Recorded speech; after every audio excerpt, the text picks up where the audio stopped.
In this video, we're going to cover trenching, laying pipe for your sprinkler system, backfilling, and installing sprinkler heads. Let's get started.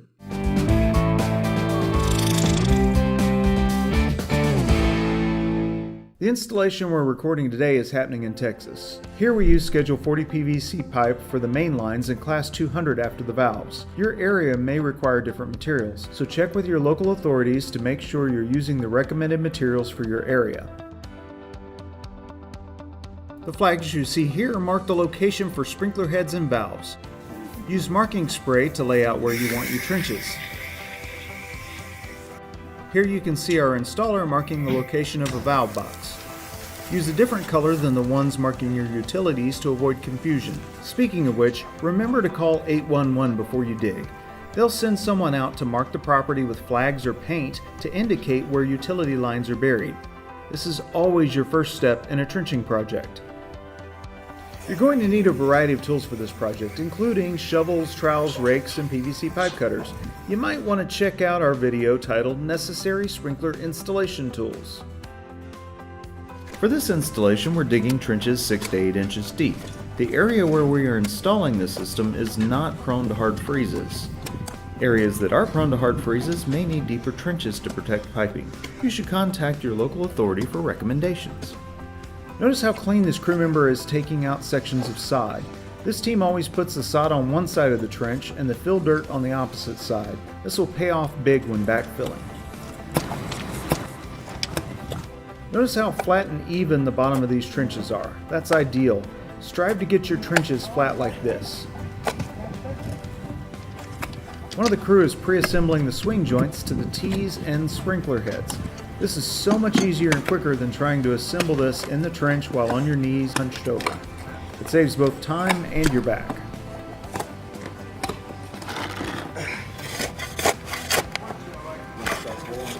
Roots can be a serious challenge. If you're lucky, you can tunnel under some of them. However, you may need to put some muscle into it swinging an axe, or pull out the heavy artillery and go at it with a chainsaw. Please take safety precautions when using an axe or chainsaw.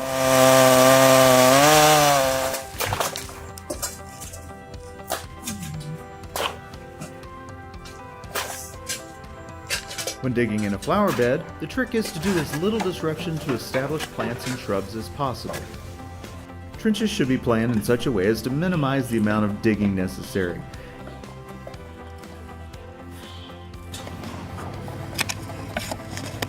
Right here's where our 12-inch pop-up will go. This crewman is using a sharpshooter to dig down about a foot to accommodate the height of the head. The top of the head should be level with the ground. Our technician is cutting lengths of pipe that will be heading out to the valves and sprinkler heads. It's optimal to have several pipes utilizing the same trench, and it's perfectly fine to have pipes laying on top of each other. He's using extra bits of PVC to keep the pipe out of the dirt while he applies primer and cement. Quickly push the fittings onto the pipe after applying the cement. Hold in place a few seconds. Wipe away the excess. Remember, cement is a solvent. Wiping away excess prevents it from continuing to weaken the exposed portions of the pipe. PVC pipe often comes with flared ends. This allows you to connect pipe without having to add a coupler. You could use cut-off nipple risers to save some money, but you'd still want to use swing joints near the driveway and street so that if a vehicle drives over the sprinkler head, you don't end up with a break. Additionally, swing joints make it much easier to place a sprinkler exactly where you want it. And it makes it simple to adjust the height of the head should the soil eventually cover the head. Carefully fill soil in around the sprinkler head. Remember to pack some soil underneath the head to prevent it from sinking down. Do remember that you'll need to run wiring before covering up any trenches that go from your valves back to your controller. Wire should be tucked under the piping to provide protection from lawn equipment and animals.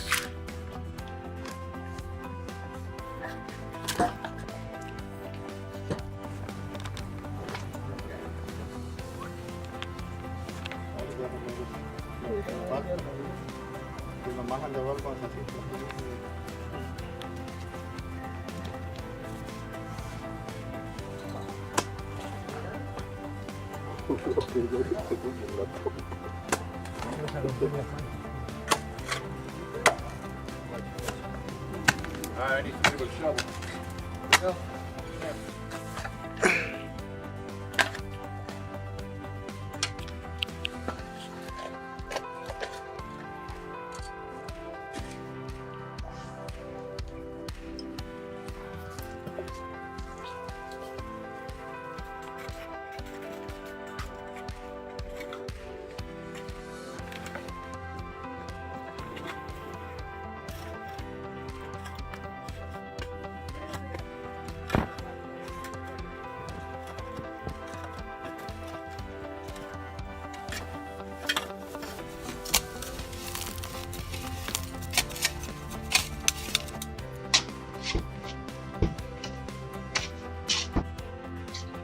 Be careful when backfilling not to hit your pipe with the edge of a shovel or you'll likely be repairing a leak.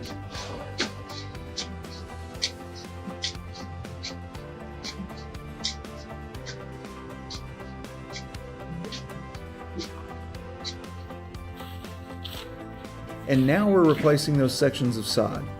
Care taken while digging the trenches and backfilling allows your yard to recover and look great quickly. A tamper helps get the soil back to level.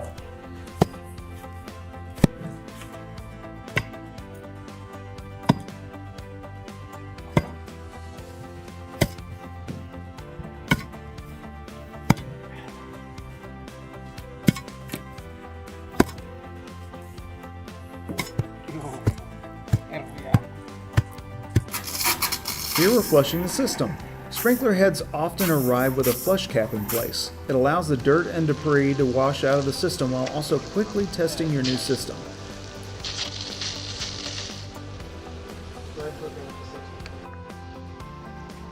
Our team is installing nozzles. For this installation, we're using Rainbird R vans and HE vans. The HE vans are high-efficiency spray nozzles. Their patterns can be adjusted from 0 to 360 degrees. They also emit large droplets, making them about 40% more efficient than standard sprays. Our vans are rotary heads that shoot out fingers of water. Rotary nozzles like this are incredibly efficient. They emit large water droplets, which prevents wind from carrying away the water. This means about 30% more water reaches the plant roots compared to normal rotors. The R vans are numbered 14, 18, and 24. That number is the maximum throw distance in feet. To install a nozzle, pull up the head by the flush cap. While holding the riser in the up position, unscrew the flush cap, put in the filter, and screw on the nozzle. Then adjust the direction of the spray head by turning the pop-up riser. That ratcheting sound is not hurting the pop-up head. They're meant to be turned like this. Here you'll see two sprinkler heads installed close together. That wasn't a mistake. One of these heads is for the flower beds only, and the other is for the lawn. This allows separate watering schedules for the beds and for the lawn. The 12-inch pop-up allows the spray to shoot over the plantings in the bed, while the lawns typically only need a 4-inch pop-up. Now our team is adjusting each of the nozzles for distance and pattern. For distance, you want head-to-head coverage. That means the throw of the sprinkler should reach the next sprinkler head. This creates even coverage. Remember, Sprinkler Warehouse has everything for your irrigation needs, so your trees, lawn, flower beds, and gardens are lush and beautiful. And if you have any questions about our products, chat with one of our amazing customer service agents on sprinklerwarehouse.com. They really know their stuff, and they will get you squared away. Subscribe to our YouTube channel for helpful tips, tutorials, and general sprinkler instruction. I'm Dwayne Smith for Sprinkler Warehouse. Professional quality, rock bottom prices.